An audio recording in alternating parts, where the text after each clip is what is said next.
This may go down as the week the party of Lincoln devolved into a crippling civil war of its own. There was nothing grand in the old party's debate last night. Name-calling, mocking, attempts at humiliation reached lows that many Republicans would say are beneath the dignity of the office that the candidates are seeking. Maybe it reflected desperation as time runs short before next week's Super Tuesday, which is likely the last chance to catch Donald Trump. Today, the race was jolted by an impeccably timed bombshell when Trump's campaign was validated by one of the last people you might have expected. Here's Major Garrett. There is no one who is better prepared to provide America with the strong leadership that it needs, both at home and around the world, than Donald Trump. Christie said Donald Trump is the best candidate to take on Hillary Clinton and praised his executive experience. He'll provide strong, unequivocal leadership. He will do what needs to be done to protect the American people. But when he was a candidate, Christie questioned Trump's fitness for the White House. We are not electing an entertainer-in-chief.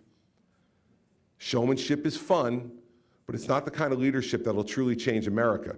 The high-profile endorsement turned attention away from last night's debate when, for the first time, Marco Rubio, trailing Trump in his home state of Florida, pummeled the billionaire frontrunner with personal and policy attacks. Here's the guy that inherited $200 million. If he hadn't inherited $200 million, you know where Donald Trump would be right now? Selling watches in Manhattan. You hired some workers from I'm the only one on the stage that's hired people. You haven't hired anybody. Don't tell me about that. Let me finish the statement. This is important. You haven't hired one person. He hired workers from Poland, and he had to pay $1 million or so in a judgment for hiring. That's wrong. That's a fact. Totally wrong. Well, people can look it up. I'm sure. After the debate, Trump told us this about Rubio. I mean, the guy's a joke artist. I watched him melt 4 weeks ago with Christie. I never saw anything like it. He melted. Trump continued the theme on Twitter with this never let them see you sweat depiction of Rubio and stage makeup. And at his press conference.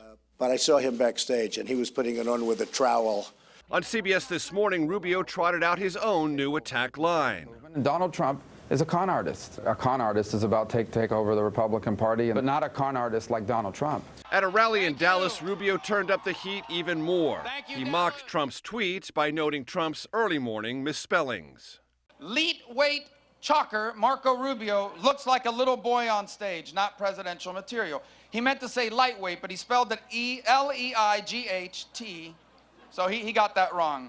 And if that weren't enough, Rubio then resorted to toilet humor.